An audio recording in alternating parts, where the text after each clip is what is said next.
Capítulo 1. La esposa perfecta. Siempre me dijeron que debía ser una dama. Caminar con la espalda recta, no hablar de más, no sonreír demasiado, y jamás, levantar la voz ante un hombre. Y yo cumplí con cada una de esas reglas, hasta que me rompieron. Mi nombre es Victoria de la Vega. Nací en el seno de una de las familias más respetadas de la nobleza española. Mi padre, el conde de Villarreal, me entregó en matrimonio a Richard, heredero de los de la Vega, cuando apenas tenía 17 años. La unión prometía fortuna, alianzas, prestigio. Amor nunca fue parte del trato. Richard era el hombre perfecto en los bailes, encantador con los obispos, atento con las damas. Y conmigo era todo lo contrario.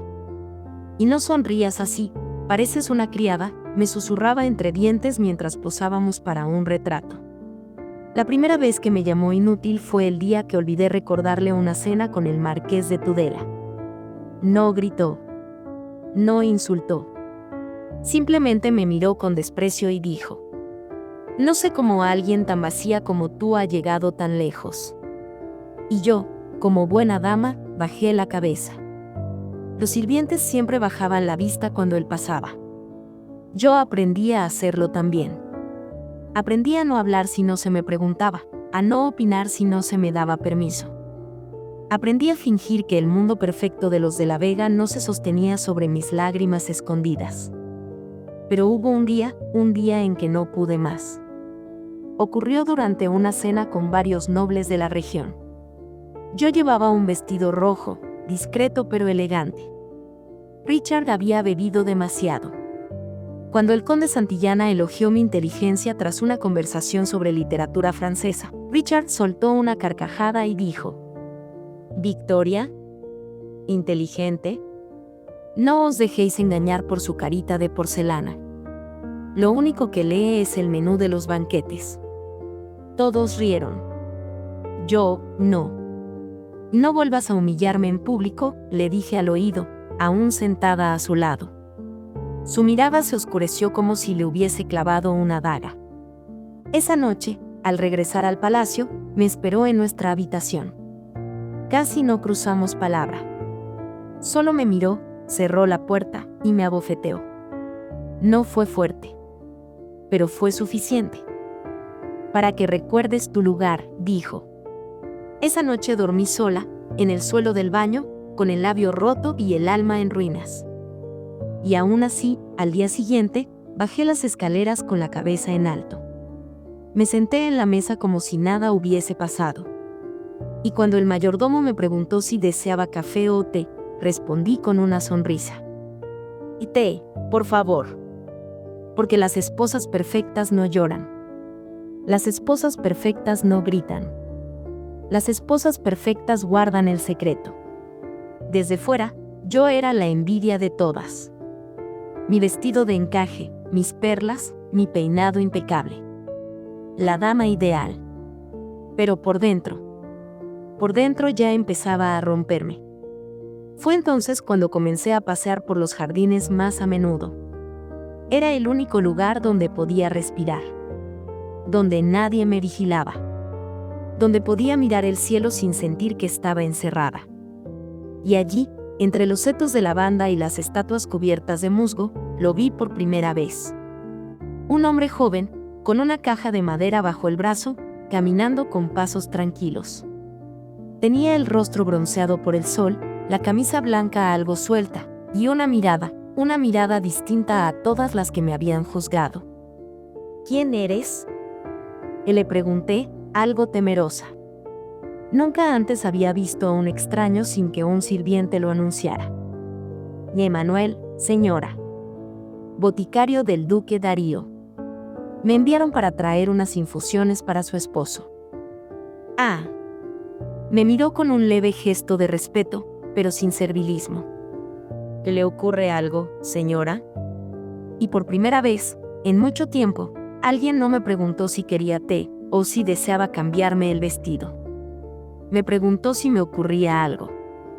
No supe qué responder. Solo asentí y me marché. Esa fue la primera grieta. La primera vez que sentí que no estaba tan sola como creía. La primera vez que me permití pensar que tal vez no quería seguir siendo la esposa perfecta. Capítulo 2. Emanuel. No pensé en él durante los días siguientes. O al menos, eso me repetía cada mañana mientras me peinaban frente al espejo. Pero su voz volvía a mi mente cuando el silencio de esta casa se hacía insoportable. Su mirada volvía a mí cuando Richard pasaba a mi lado sin decir palabra, con ese hedor a perfume ajeno pegado a la ropa. Una tarde, mientras hojeaba un libro solo para fingir que lo leía, escuché pasos en el pasillo trasero del jardín. Me asomé tras las cortinas. Era él. Emanuel. Otra vez con la caja de madera bajo el brazo. Bajé. No por curiosidad. Me repetí que solo quería asegurarme de que no se entrometiera donde no debía. ¿Otra entrega?, le pregunté, intentando sonar indiferente. Esta vez, para usted. Abrió la caja y me mostró unos pequeños frascos con esencias de lavanda, valeriana y clavo. El duque dice que ayudan a dormir mejor. Y su mayordomo me dijo que últimamente usted apenas cierra los ojos. Me congelé. ¿Qué más sabían? Que no necesito nada, mentí, apretando los dientes. Él cerró la caja con calma. Entiendo. Pero si cambia de idea, estaré aquí por unos días más. El duque quiere que reorganice toda su botica en Madrid, y su palacio queda a solo 3 calles de aquí. Asentí y di media vuelta. Pero mientras me alejaba, su voz me detuvo. A veces, el cuerpo se enferma por todo lo que el alma se calla, señora. Solo es una sugerencia, no un diagnóstico. Esa noche, me quedé en vela. No por Richard. Él no volvió a casa. No por el miedo. Ya lo conocía de sobra. Me quedé despierta porque por primera vez, alguien me había hablado como si yo fuera algo más que un jarrón decorativo. Y eso, en esta vida, era casi un crimen. A la semana siguiente, Emanuel apareció con una bolsa de lienzo en la mano. No pregunté qué hacía allí. Ya no me importaba. ¿Sigue sin dormir?, y dijo mientras me ofrecía un pequeño frasco con un gotero de cristal. Sigo respirando, que ya es mucho. Él me miró. No con pena. Con respeto. Lo sé, respondió. A veces eso es más difícil que cualquier otra cosa. Me senté en la fuente del jardín. No sabía por qué, pero necesitaba seguir escuchándolo. ¿Tienes esposa?, le pregunté. Él negó con la cabeza. Fui prometido una vez. Pero me marché antes de casarme. Preferí ser pobre y libre a ser rico y esclavo. Solté una risa amarga. ¿Y crees que las mujeres tenemos esa opción?, Él se encogió de hombros. No. Pero algunas inventan una salida cuando no hay ninguna. No me miraba con deseo. No me miraba como lo hacían los otros hombres, como Richard, como los varones de las cenas, como el padre de Richard cuando me vio por primera vez y dijo: «Esta servirá». Emanuel me miraba como si aún pudiera ser alguien. Y yo, por dentro, comencé a romper mis propios barrotes. Pasaron los días. Luego las semanas. Y un día, al caer la tarde, mientras el cielo se teñía de gris y las primeras gotas caían sobre los rosales, Emanuel me tocó la mano. Solo eso. No hubo besos. No hubo palabras. Solo su mano sobre la mía. Cálida. Firme. Humana. Yo no lloré. Ni temblé. Ni huí. Simplemente lo miré y me quedé allí. Por primera vez, sin miedo. «Si mi esposo supiera que estás aquí», le dije sin apartar los ojos, «te haría colgar. Y si supiera lo que yo siento cuando estoy aquí contigo, me haría arder», respondió él. Fue la primera vez que supe lo que era el peligro, y no quise escapar. Esa noche, cuando Richard volvió, lo supe antes de que entrara. Podía oler su presencia, ese perfume extraño que siempre llevaba después de sus escapadas. Me encontró leyendo en el salón. Me observó unos segundos antes de hablar. «¿Ahora te ha dado por leer otra vez?», preguntó, lanzando su bastón al sillón. «¿Te molesta?». «Me preocupa. Una mujer con demasiadas ideas en la cabeza se convierte en un problema». Me levanté despacio. Lo miré sin bajar la vista. Entonces procura no dejarme tanto tiempo sola. Él se acercó. Me sujetó del brazo con fuerza. ¿Qué estás insinuando? Nada que no sea cierto. Me soltó. Pero sus ojos ardían. No olvides que aquí no mandas tú, dijo.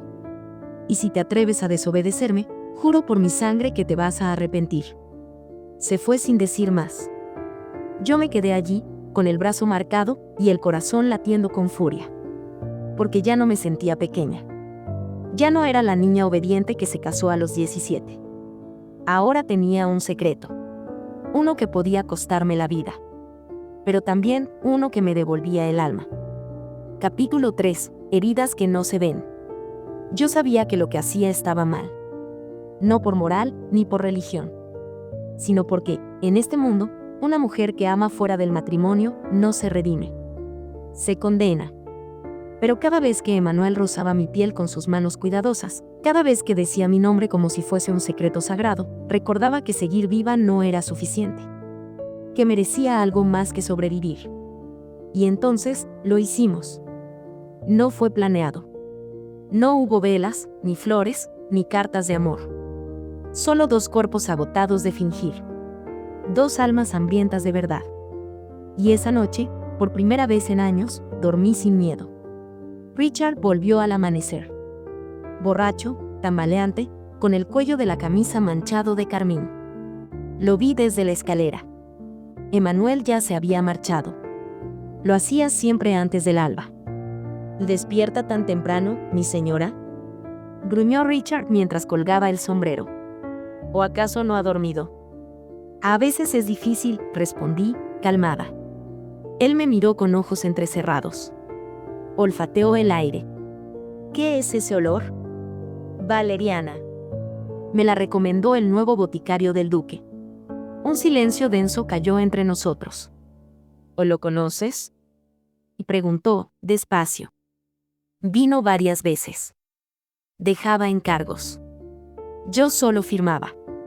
Su mandíbula se tensó. Espero que no hayas olvidado lo que eres en esta casa.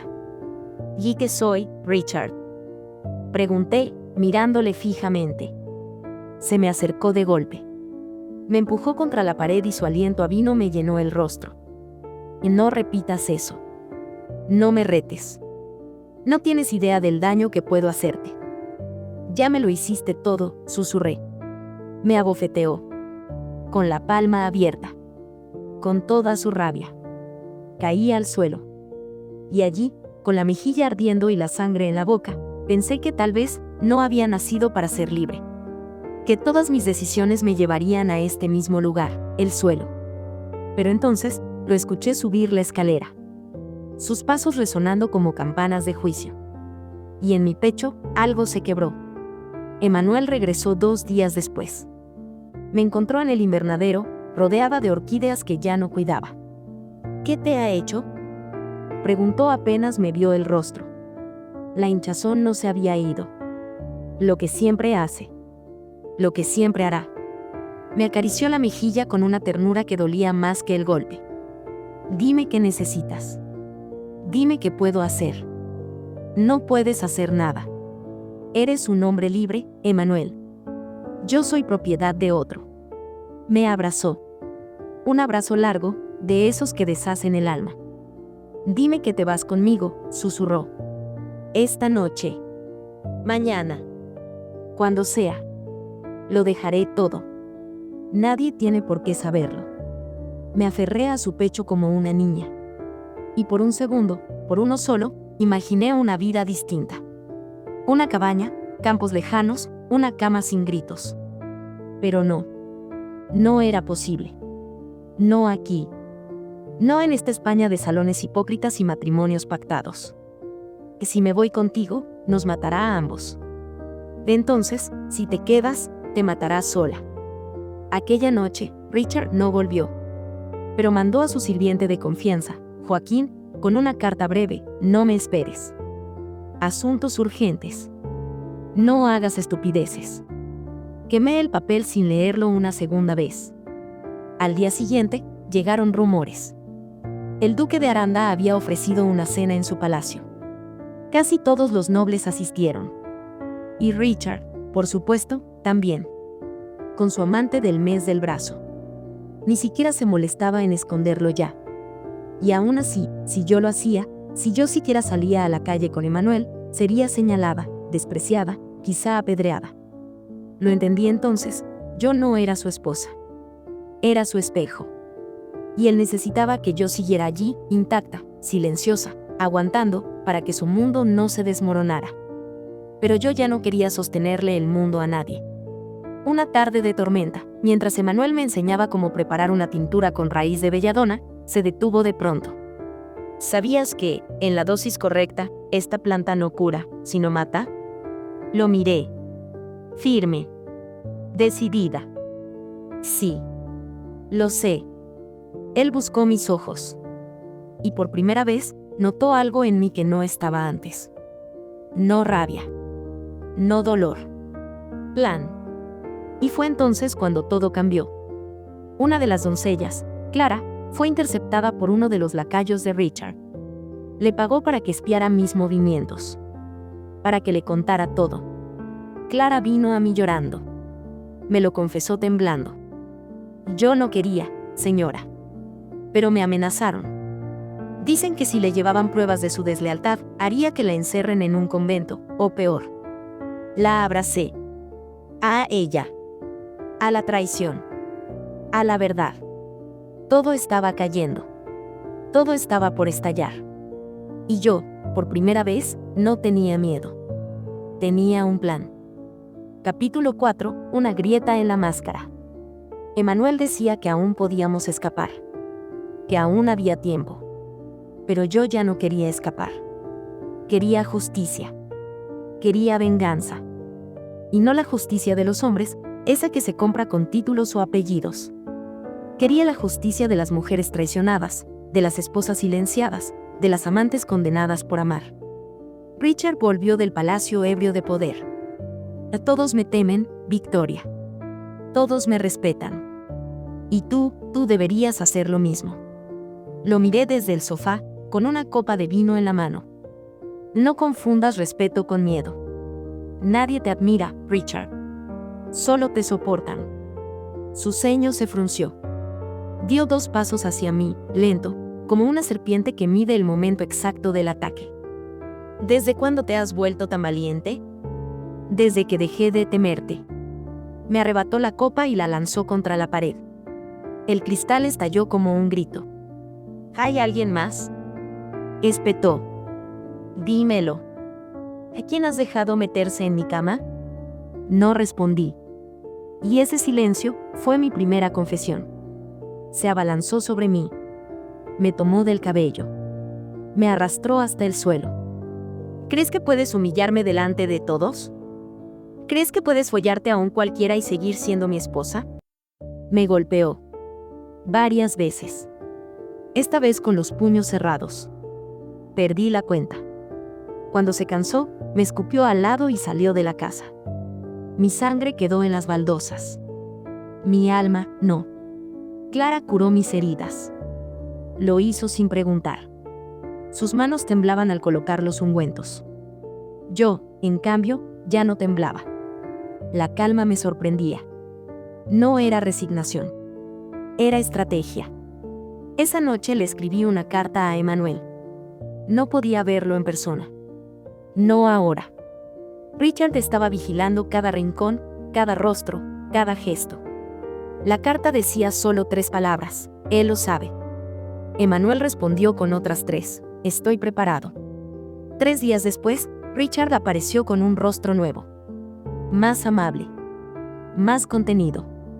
El hombre encantador que sabía fingir cuando le convenía. He pensado mucho, Victoria, dijo, sentándose frente a mí como si nada hubiese ocurrido. Quizá deberíamos dejar atrás estos conflictos. Empezar de nuevo. ¿Y empezar de nuevo? Repetí. ¿Después de todo lo que me has hecho? Los matrimonios sobreviven a cosas peores, sonrió, como si la muerte fuera una anécdota. ¿Y qué propones? Una cena. Solo tú y yo. Esta noche. En nuestra casa del campo. Mi piel se erizó. Aquella casa era remota, sin sirvientes, sin vecinos. Un sitio perfecto para desaparecer. Esa noche no fui. Pero Emmanuel sí. Llegó primero. Esperó entre los árboles, oculto, con una daga escondida en el abrigo. Cuando Richard apareció, ya no venía como esposo. Venía como cazador. Los gritos se oyeron hasta el acantilado. No hubo testigos, solo Clara, que había seguido a Emmanuel en secreto, a pedido mío. Me lo contó todo. Cada golpe, cada insulto, cada puñalada. Emmanuel luchó como fiera. Pero Richard lo superaba en fuerza, en odio, en crueldad. Le rompió un brazo. Le hundió la cabeza contra una roca. Y cuando Emmanuel intentó levantarse, sangrando, jadeando, Richard le atravesó el pecho con su daga. Una sola vez. Suficiente. No lloré. No grité. No rompí nada. Solo miré la noche desde la ventana, sintiendo que algo en mí se había roto para siempre. Emmanuel era más que un amante. Era la única promesa que me quedaba de una vida distinta. Y Richard la había destrozado. Esa noche enterré mis vestidos de seda, mis peinetas de oro, mis lágrimas de mármol. Y desenterré algo más valioso. Una pequeña caja de madera, oculta en el fondo del armario. Dentro, una botella sin etiqueta. Líquido traslúcido. Silencioso. Imposible de detectar. Belladona. En su forma más pura. Letal en menos de una hora. Indolora si se mezcla con vino caliente. Y así decidí. No por amor. No por venganza. Sino por paz. Porque ya no quería vivir con miedo. Ni morir con él en mi cama. Capítulo 5. El arte de envenenar a un monstruo. La muerte de Emmanuel no fue noticia. No para la sociedad. Murió en un duelo de honor según la versión oficial. El típico final trágico de un joven atrevido que provocó a un caballero casado. Richard fue absuelto. Ni siquiera pisó una celda. Le bastó un apretón de manos con el juez y unas monedas deslizándose en silencio. Y yo fui obligada a asistir al funeral. Rodeada de murmullos y miradas, fingí ser la viuda del amante muerto. Lloré en silencio. Por dentro, morí 1000 veces. Por fuera, sonreí. El veneno ya estaba en mi casa. Preparar la muerte de un hombre no es lo más difícil. Lo difícil es convivir con él mientras esperas el momento. Richard volvió al palacio con la frente en alto y las manos limpias de sangre. ¿Ya aprendiste la lección, Victoria?, me dijo una noche, mientras cenábamos. Todo lo que tienes depende de mí. No lo olvides. Le serví más vino. Lo miré a los ojos. No lo olvidaré jamás, le respondí con dulzura. Desde ese día, empecé a observarlo como un alquimista a su experimento. Estudié sus rutinas, sus horarios, sus manías. Desayunaba solo leche con miel. Comía lo que los cocineros probaban antes. Pero el vino era su vanidad. Lo elegía él mismo. Lo abría él mismo. Y nunca permitía que nadie más lo tocara. Así que decidí convertir el vino en mi arma. Clara fue mi única cómplice. La mandé a la botica del barrio judío. No dijo palabra. No me miró con juicio. Solo volvió con un frasquito que olía a almendras dulces y muerte. Si te atrapan, dirán que eres una bruja, me dijo. No te defenderé. No podré. Y no lo necesito. Ya estoy muerta desde hace tiempo.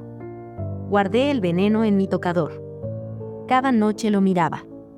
Cada día escuchaba a Richard planear fiestas, negocios y orgías como si la vida fuera eterna. ¿Sabes?, me dijo una tarde, mientras se probaba una capa nueva frente al espejo. Pronto seré designado embajador. Todos esos idiotas me respetan más que a sus propias esposas. Y tú estarás a mi lado, sonriendo como una muñeca. Claro, amor, respondí. No recordaba la última vez que me llamó por mi nombre. Para él, yo era un trofeo. Una propiedad. Pero eso estaba por terminar. El día que elegí para matarlo fue su cumpleaños. Preparó una cena en nuestra casa, rodeado de nobles, cortesanas, ministros y alguna que otra actriz de teatro que le reía las gracias sin saber con quién compartía la cama. Yo, vestida de rojo, lo observaba desde el otro extremo del salón. Brindamos. Bailamos. Parecíamos felices. A medianoche, cuando el ruido fue disminuyendo, le propuse una última copa a solas. Por nosotros, le dije, llenando ambas copas. ¿Desde cuándo bebes vino tinto?, preguntó, con sospecha. Desde que aprendí a saborear lo amargo. Sonrió. Brindamos. Bebió el primer sorbo. Me miró. ¿No piensas beber tú? No. Lo segundo que bebió fue el veneno. No murió esa noche. No aún. Pero su estómago empezó a torcerse. Sus manos a temblar. Y su voz se volvió un gruñido descompuesto. ¿Qué me has hecho?, murmuró, tropezando contra la mesa. Nada que no me hayas hecho tú primero. Intentó levantarse. Cayó, vomitando sangre sobre su alfombra persa. Clara entró a la habitación. ¿Debo llamar a un médico? No. Llama al sacerdote. Lo velamos al día siguiente. Un infarto, dijeron. Tan joven, tan sano, tan respetado. Y yo lloré. Sí. Lloré frente a todos. Pero no por él. Lloré por Emmanuel. Por mi libertad perdida. Por los años que me robó un hombre que jamás me amó. Días después, una notificación legal llegó a mi puerta. Richard había dejado todo a su nombre. Excepto una propiedad en Granada, un pequeño viñedo abandonado. Ese, curiosamente, era para mí. Fui. Y allí, entre las vides torcidas y las raíces secas, encontré algo que no esperaba. Paz. Allí reconstruí mi alma. Y aprendí a vivir sin miedo. Porque la venganza no me devolvió lo perdido. Pero sí me devolvió a mí misma. Capítulo 6. El precio de la libertad. Nunca pensé que el silencio pudiera doler más que los gritos. El palacio quedó vacío tras la muerte de Richard. Los criados se marcharon. Las visitas cesaron. Las flores del jardín murieron sin nadie que las riegue. Y yo me sentaba en el salón principal, mirando las paredes que antes escucharon mis llantos. Las mismas que ahora me devolvían un eco hueco. Como si me preguntaran: ¿y ahora qué? La libertad es una jaula distinta. Una sin barrotes, pero con demasiados fantasmas. Me instalé en el viñedo de Granada. El único bien que Richard no logró ensuciar. Clara vino conmigo. No dijo mucho, pero su mirada lo decía todo. Sabía que yo había matado a Richard. Y también sabía que no se arrepentía de ayudarme. A los pocos días, empezaron los rumores. Y dicen que fue envenenado, murmuraban las mujeres del mercado. Y dicen que fue ella, respondían algunas, bajando la voz cuando pasaba cerca. Yo fingía no escuchar. Pero escuchaba. Escuchaba todo. El pueblo no me odiaba. Tampoco me amaba. Me temían. Y esa era la mejor noticia que había recibido en años. El viñedo estaba hecho ruinas. Las parras secas, la tierra dura como piedra, el aire impregnado del polvo del abandono. Pero había algo sagrado en esa soledad. Empecé a trabajar la tierra con mis propias manos. Clara decía que era innecesario. Podrías contratar a jornaleros. No quiero manos ajenas en esto, respondía. Necesito ensuciarme yo. Como parte del castigo. Como parte de la cura. Durante semanas me levanté antes del alba, sembré, regué, volví a sembrar. Y cada noche escribía en un cuaderno viejo. Una carta para Emmanuel. Una carta que nunca enviaría. Un día, llegó una visita inesperada. Un hombre delgado, con sombrero de ala ancha y mirada inquisitiva. Se presentó como don Mateo Ríos, juez del reino. Solo vine a saludar, dijo, aunque sus ojos revisaban cada rincón del viñedo. Extraño lugar para una mujer como usted. ¿Y cómo soy yo, según vos? Viuda. Solitaria. Sospechosamente tranquila. Sonreí. La tranquilidad no debería ser motivo de sospecha. A menos que el mundo esté enfermo. Te lo está. Se marchó sin acusaciones. Pero su presencia dejó un rastro de duda. A partir de entonces, me volví más precavida. Guardé el frasco vacío en una caja bajo tierra. Quemé las cartas a Emmanuel. Y le pedí a Clara que no hablara con nadie, ni siquiera con el viento. Una tarde, mientras recogía uvas marchitas, encontré algo enterrado entre las raíces, una pequeña caja de madera. Dentro, una carta amarillenta con el sello de Richard. Si estás leyendo esto, es porque estoy muerto. Y si estoy muerto, solo hay dos culpables, o mis enemigos, o tú. Se me heló la sangre. La carta seguía. Siempre supe que me odiabas. Que fingías ser mía mientras te entregabas a ese poeta de voz dulce. Pero si alguna vez tuviste algo de amor por mí, recuerda esto. Los demonios no mueren. Se multiplican. La quemé. Pero no pude olvidar sus palabras. Las semanas pasaron. La tierra empezó a dar frutos. Vendí las primeras botellas de vino en la feria del pueblo. La gente las compraba por curiosidad. O por miedo. No me importaba. El dinero no me hacía falta. Solo quería demostrarme a mí misma que podía crear algo con mis propias manos. Algo que no naciera del dolor. Y en el silencio de las noches, mientras Clara dormía, me repetía una y otra vez. No soy su esposa. No soy su víctima. No soy su viuda. Soy Victoria. Y si alguna vez fui una jaula, ahora soy el hierro que la forja. Capítulo 7. Las raíces del pasado. El otoño llegó sin pedir permiso. Las hojas cayeron como lo hicieron las máscaras de todos los que me rodearon. Y el viñedo, aunque florecía, se sentía tan frágil como una promesa dicha en voz baja. Pensé que el frío sería mi único visitante ese mes. Pero no. Una mañana, mientras revisaba las barricas, Clara corrió hacia mí con el rostro blanco como cera. Victoria, hay alguien en la entrada. Un hombre. ¿Otro curioso? No, es peor. Salí con las manos empolvadas de tierra. Y lo vi. Bajo el cielo gris, con un abrigo largo y una expresión que mezclaba arrogancia y compasión, estaba Gaspar. El hermano menor de Richard.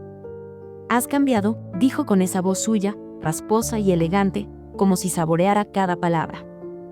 Tú no. No vine a juzgarte.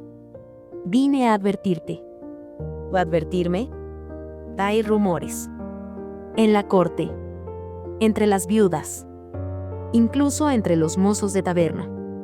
Dicen que tu vino está maldito. Que quien lo bebe sueña con ataúdes. ¿Y tú? ¿Viniste por una copa? Se rió. Un sonido seco, sin alegría. He venido porque quiero entender.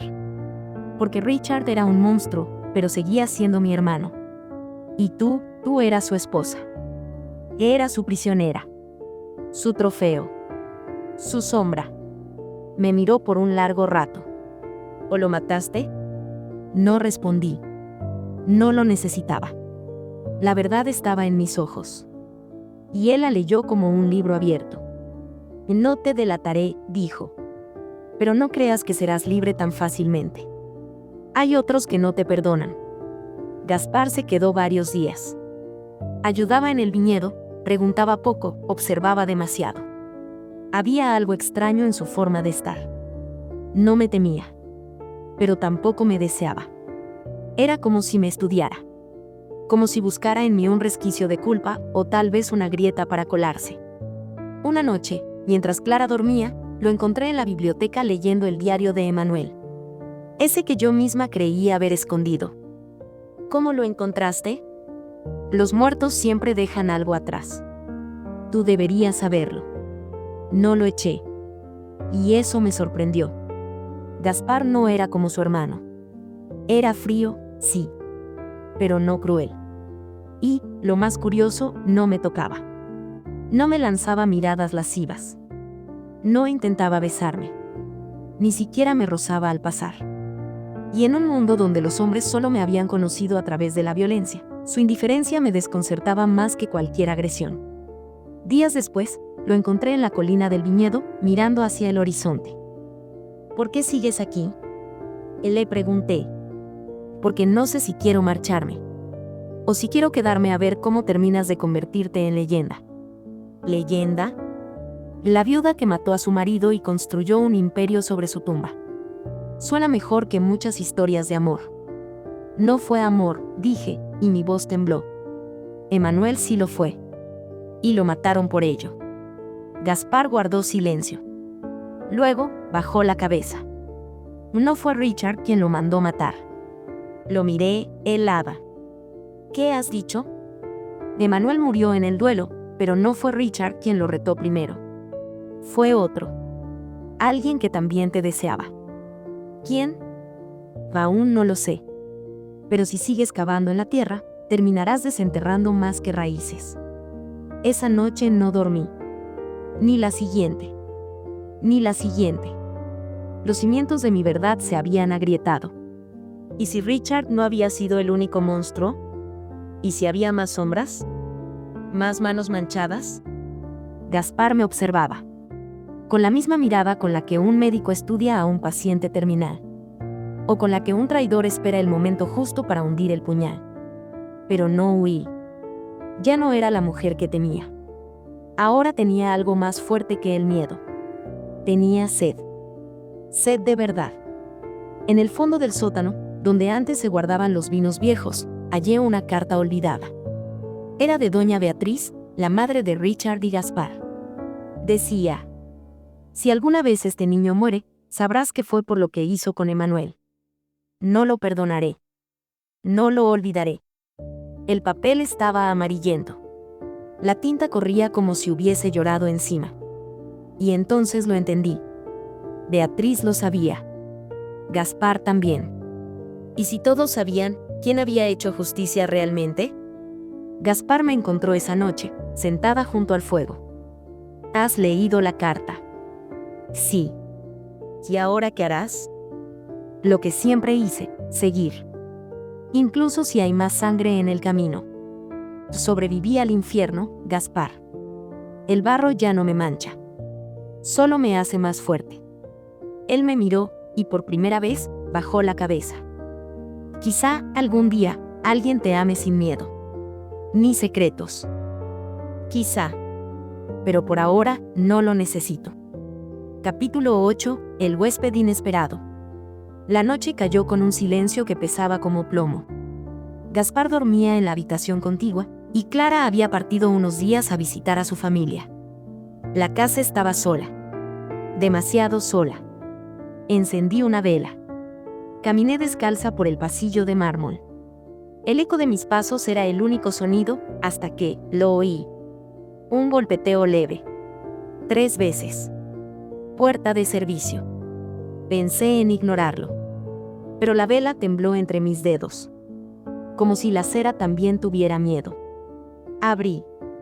Y ahí estaba él. Mojado por la lluvia, la piel desgastada, y una mirada que me congeló el alma. Buenas noches, señora Victoria, dijo con voz rasposa. Mi nombre es don Marcelo Ferrán. Fui amigo de Emmanuel. Y vengo a hablar del día en que él murió. La sala se volvió un campo de guerra. Los relojes dejaron de moverse. Mis manos sudaban, pero mi rostro no mostraba nada. Emmanuel no tenía amigos, dije. Tenía pocos. Pero uno, al menos, de verdad.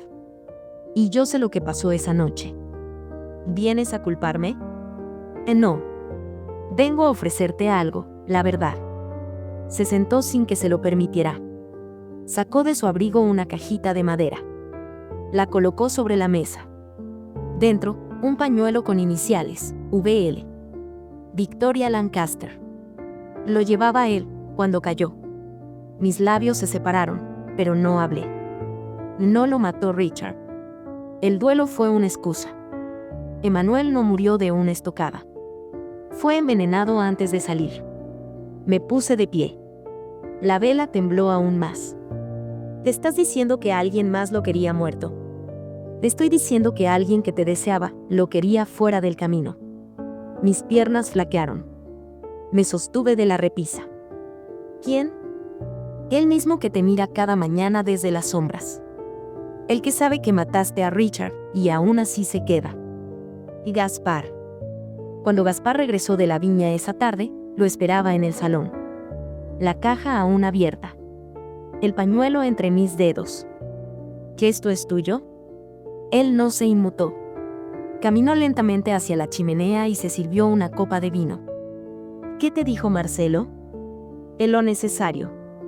¿Lo hiciste? No. Pero no lo evité. Sabía que Emmanuel iba a morir esa noche, y no lo detuve. ¿Por qué? Porque estaba cansado de vivir bajo la sombra de Richard. Y tú eras el único fuego que valía la pena arder. Mi mano tembló. El pañuelo cayó al suelo. Entonces eres igual a tu hermano. No, Victoria. Yo no mato con las manos. Mato con la espera. Con el silencio. Con la paciencia. Me acerqué. Mi rostro, a centímetros del suyo. ¿Y ahora? ¿Qué esperas? Que me odies lo suficiente como para no olvidarme. Esa noche dormí con una daga bajo la almohada. No porque Gaspar fuese peligroso, sino porque me había mostrado algo peor. Que incluso el amor más silencioso puede nacer del crimen. Los días siguientes fueron una neblina. Don Marcelo desapareció. Gaspar ya no hablaba. Clara regresó, pero yo era otra. Pasaba horas en el viñedo. Miraba las uvas secarse. La fruta ya no me parecía dulce, sino violenta. Un día, Clara me trajo una carta. Sin sello. Sin remitente. No te fíes de Gaspar. Él no busca tu perdón. Busca heredar lo que tú construiste con sangre. La carta olía a rosas. Rosas negras. Esa noche lo enfrenté. ¿Quieres la casa? ¿Mi tierra? ¿Mi nombre? Gaspar me miró. Tenía la copa en la mano, como siempre. No. Quiero tu final. ¿Qué? Porque mientras estés viva, seguirás recordando a Emmanuel. Y yo seguiré siendo el segundo. El que no elegiste. El que no llegó a tiempo. Nunca ibas a tenerme. Lo sé. Entonces lo vi. En sus ojos. Esa chispa. Ese deseo de destruirme, si no podía poseerme. Estás loco, le dije. Estoy enamorado. A veces es lo mismo. Esa fue la última noche que durmió bajo mi techo. Clara preparó un carruaje al amanecer. No le di explicación. Solo lo vi partir. Pero algo quedó. No una amenaza, sino un eco. Porque hay hombres que no necesitan tocarte para dejar cicatrices. Solo necesitan mirarte como si fueras una ruina que aún les pertenece. Y yo estaba cansada de ser ruina. Era hora de ser torre. De pie. Sola. Y, por fin, mía. Capítulo 9. La última visita. La casa respiraba un aire pesado, como si cada pared guardara un secreto que se resistía a salir. Esa tarde, mientras revisaba unos documentos en la biblioteca, el portón se abrió con un crujido seco. No esperaba a nadie. Un hombre apareció bajo la lluvia gris. Su figura era imponente, su porte elegante pero frío. El rostro que vi me congeló la sangre. Era don Álvaro Mendoza, abogado y enemigo declarado de mi familia desde hacía años. Victoria, dijo, con voz cortante. He venido a cerrar cuentas. Mis manos apretaron el papel que sostenía. Él avanzó sin permiso. Richard dejó muchas deudas. Y muchos enemigos. Ya pagué su precio. Con sangre, sí. Pero hay más en juego. Su mirada era un filo. No permitiremos que heredes nada. ¿Y qué quieres? Que vendas. Que te alejes. Esto es mío.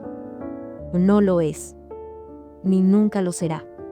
Supe entonces que la batalla no era solo contra fantasmas del pasado, sino contra los vivos que querían verme destruida. Esa noche, Álvaro me dejó un ultimátum. Si no entregaba las tierras y la casa, habría consecuencias. Y la justicia no siempre era justa. Cerré la ventana. La lluvia golpeaba el cristal, como si el cielo llorara conmigo. No me rendiré, murmuré. En la oscuridad, sentí una mano en mi hombro. Victoria, susurró Clara. Hay alguien esperando fuera. Al abrir la puerta, encontré una figura conocida. Un rostro que creí perdido para siempre. Era Emanuel. O su sombra. Un hombre que no podía estar vivo, regresando para recordarme que la lucha aún no había terminado. Capítulo 10. Renacer entre cenizas. La figura ante mí no era Emanuel, sino un hombre vestido con su abrigo, pero con ojos que no conocía. Un mensajero del destino. Un portador de verdades. Victoria, dijo con voz firme, Emanuel no murió en vano. Su muerte despertó algo en ti. Y ahora tienes el poder para acabar con todo esto. ¿Qué quieres decir? Me entregó un frasco pequeño, con un líquido oscuro y olor a muerte y libertad. Y esto es lo que él quería que tuvieras. Un veneno nuevo, indetectable. Para que, cuando llegue la última tormenta, puedas cerrar el ciclo. Al día siguiente, Álvaro regresó, acompañado por Gaspar. Ambos creían que yo estaba derrotada. Que sería fácil arrebatarme lo que me pertenecía. Pero yo ya no era aquella mujer encadenada por el miedo. Los recibí en el gran salón, la luz de la mañana iluminando mi rostro firme y sin temor. ¿Pensaban que huiría? Dije. ¿Que me rendiría ante sus amenazas? Gaspar sonrió con desprecio. Victoria, eres más débil de lo que crees. Débil, repetí, pero peligrosa. Vertí el veneno en sus copas de vino, como un ritual de justicia. Ellos bebieron confiados. Ignoraban que la historia estaba por terminar. La caída fue rápida y silenciosa. Gaspar y Álvaro cayeron en la oscuridad que ellos mismos habían creado. Yo permanecí en pie, dejando que el sol atravesara la ventana y quemara la sombra que me había atado tanto tiempo. Y así renací. No como la esposa de Richard, ni como la amante de Emanuel, sino como Victoria. Libre. Fuerte. Dueña de su destino. El pasado quedó atrás, enterrado en el silencio de la noche. El futuro, una promesa escrita con sangre y coraje. Y yo, finalmente, viví para mí.